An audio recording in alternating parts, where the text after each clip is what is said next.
Today, we are plunging into a world that, well, it really touches every single one of us.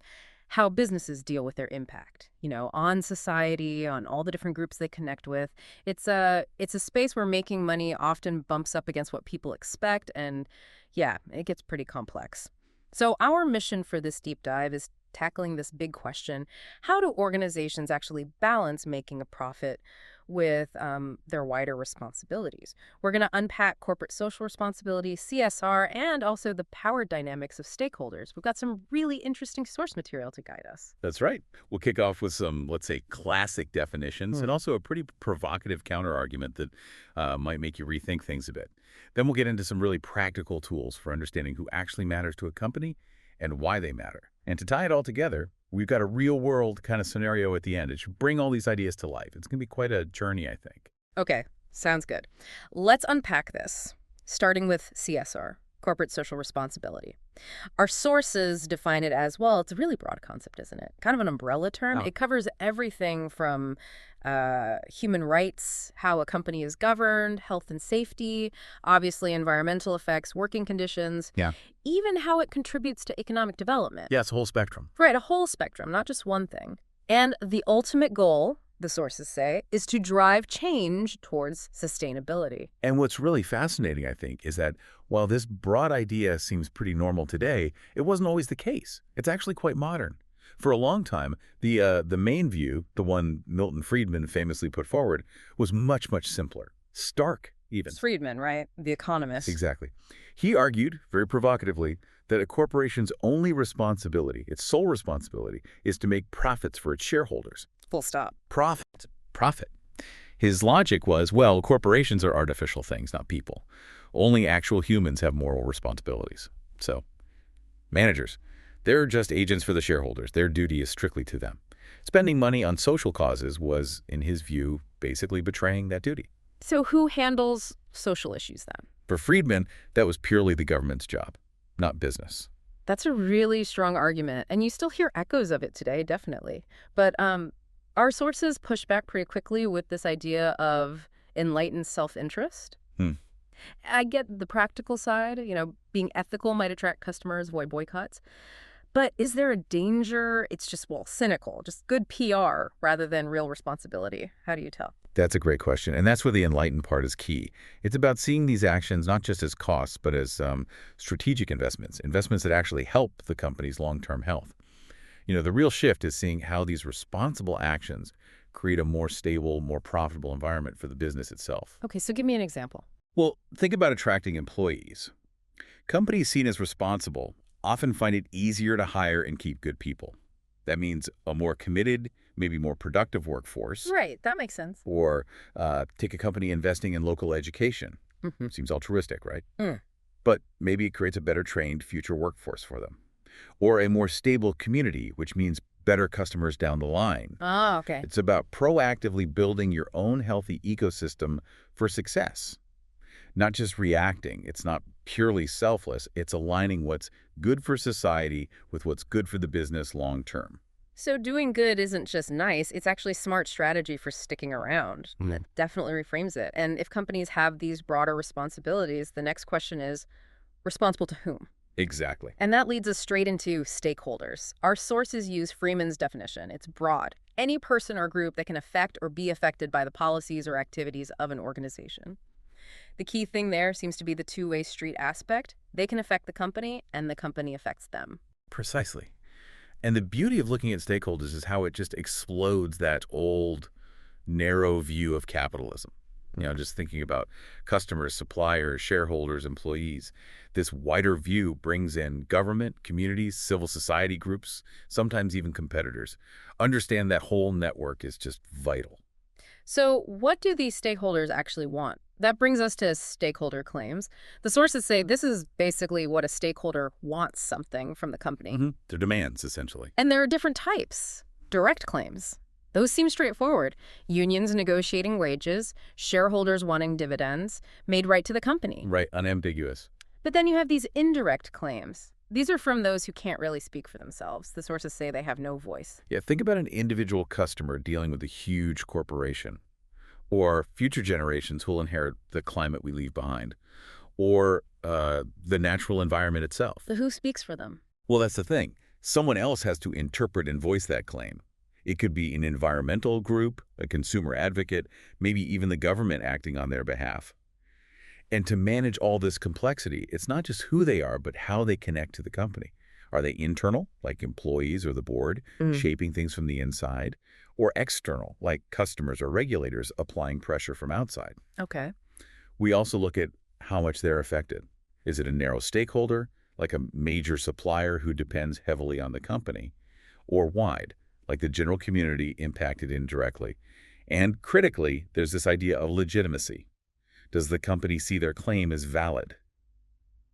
This is fascinating because it's so subjective. What one firm considers legitimate, another might just ignore. Tells you a lot about their values. Right. So you figure out who all these stakeholders are, what they might want. The next step has to be figuring out how much clout they actually have, right? Oh, The yes. influence. That's where stakeholder mapping comes in. It's strategically essential. So essential. Well, the sources say it helps you understand risks, where disruption might come from, who really pulls the levers on big decisions. And importantly, it highlights where stakeholders might clash. Powerful groups wanting different things. That's crucial management information. And there's a tool for this, the Mendelow Model. Yes, the Mendelow Model, or matrix. It's a really useful way to visualize it. It maps stakeholders based on two things: power, their ability to actually influence the company's actions, and interest, how much they actively care about what the company does. Okay, power and interest. Combining those helps you prioritize who needs what kind of attention. Let's walk through it. The quadrants. First, low power, low interest. These need minimal effort. That's right. Think small shareholders, maybe the general public, on many issues. They don't have much ability or apparently much desire to get deeply involved in strategy. Okay. Then, low power, high interest. These you keep informed. Yes, this could be your staff, maybe individual customers, local community groups, environmental activists. They care a lot. They want to influence things, but they lack the direct power. So what do? Often they try to influence the high-power groups. Lobby them, get media attention, build coalitions. Got it. Moving up, high power, low interest. These you need to keep satisfied. Like the national government sometimes, or major regulators, maybe large institutional investors who are usually passive, they could intervene and cause big problems, but often won't, unless their specific interests are threatened. So don't rock the boat with them. Essentially, yeah, manage their expectations, keep them happy enough. And finally, high power, high interest. The key players. These are the ones you absolutely have to engage with actively. Directors, major shareholders, perhaps powerful unions, their interests and power align, meaning they can and likely will directly shape the company's direction. They demand constant attention. And it's worth adding, the sources also mention looking beyond just power and interest. Think about legitimacy again. Does the company view their claim as valid? And urgency, does it need immediate action? Okay. When a stakeholder has power, legitimacy and urgency, they're sometimes called a definitive stakeholder. You absolutely cannot ignore them.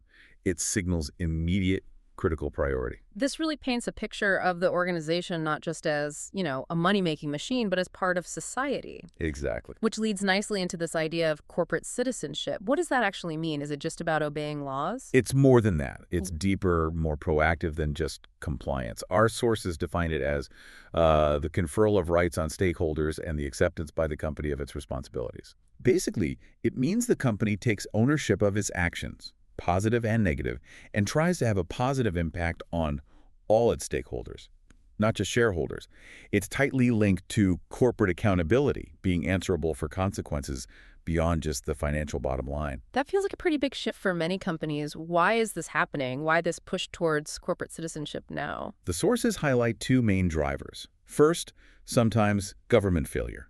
Governments might struggle to keep up with risks from, say, rapid technological change, or maybe the political will isn't there to tackle complex issues. Or sometimes changing public behavior through laws is just really hard. Okay, so gaps left by government. Right.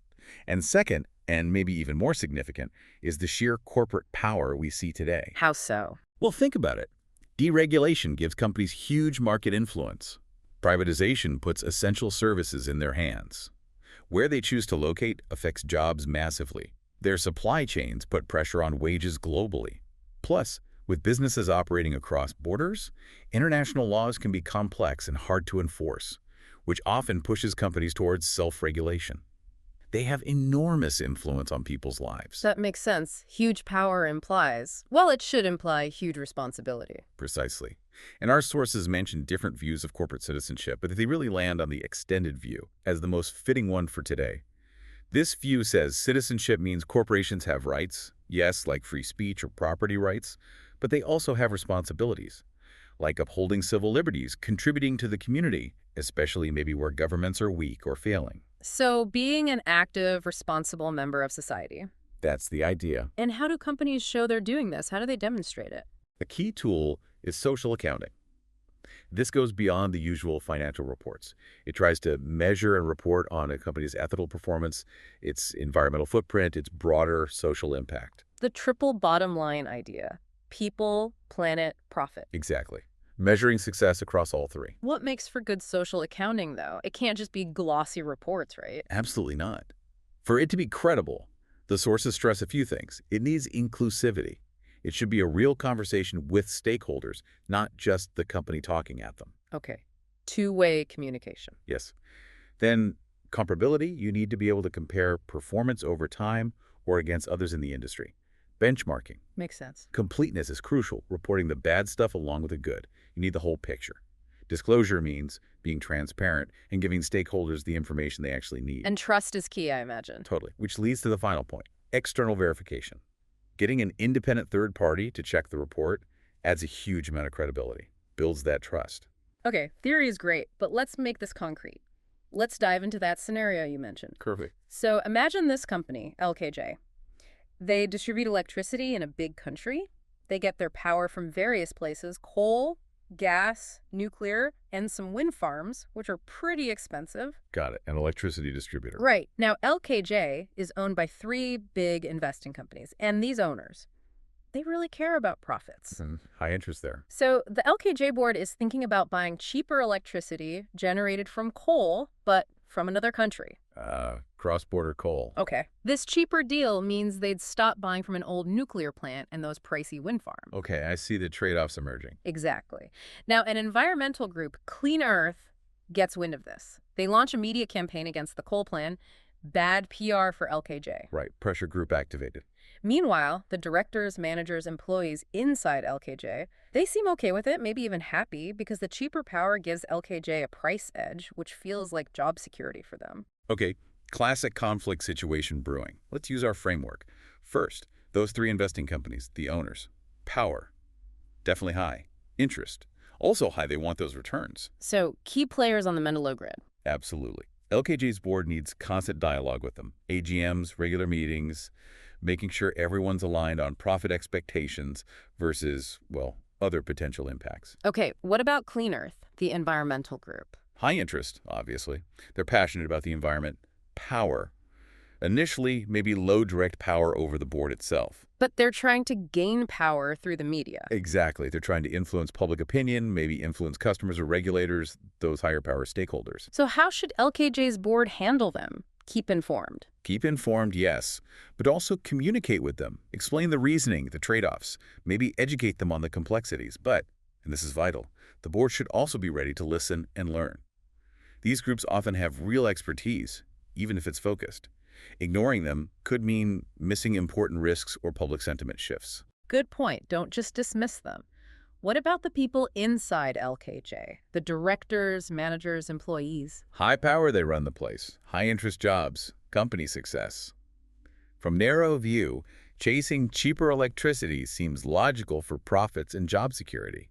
That's what directors are supposed to do, right? Maximize value. Seems like it, based on the traditional view. But here's where CSR and corporate citizenship bite. What if choosing cheap, dirty coal makes LKJ look unethical? Right, the reputation hit. Customers might leave for greener alternatives, even if they cost more. Suddenly, those profit forecasts based on cheap coal, they could evaporate. Public backlash could force a total rethink. So the enlightened self-interest might actually point away from the cheapest option here if the reputational damage is bad enough. Precisely. It shows the tension. Short-term cost saving versus long-term sustainability, reputation, and market position. And we haven't even explicitly mapped all the others. The customers who might boycott, the competitors reacting, the nuclear and wind plants losing business, the communities near the coal plant. Exactly. It fans out. The LKJ case really highlights those tough trade-offs. Profit versus environment, jobs versus ethics. They're rarely easy answers. So what a journey. We've gone from defining corporate social responsibility, looking at stakeholders and their claims, using the Mendelow Model to map influence right through to this idea of being a corporate citizen. It just seems so clear that companies absolutely have to get their heads around managing these complex relationships. It's not optional anymore. Not at all. And it always comes back to that tension, doesn't it, between the instrumental reasons, doing good because it helps the bottom line, and the normative reasons, doing good because it's the right thing to do, a moral duty. Both motivations are nearly always in the mix. And as we saw, things like solid social accounting, genuine stakeholder engagement, they're becoming fundamental for lasting success. Ignoring this stuff is just risky business now. It really is. Which leaves us with a final thought to chew on. Given how fast the world is changing, how much power corporations wield, what kind of new indirect claims might we see emerging in the next few years? Claims from groups or maybe even non-human entities that currently have no voice. And how can organizations possibly prepare themselves to hear, interpret, and respond to those future stakeholders? Something to think about. Thanks for joining us on this deep dive today. We hope it gives you a new lens for thinking about the businesses around you and their role in the world. Until next time.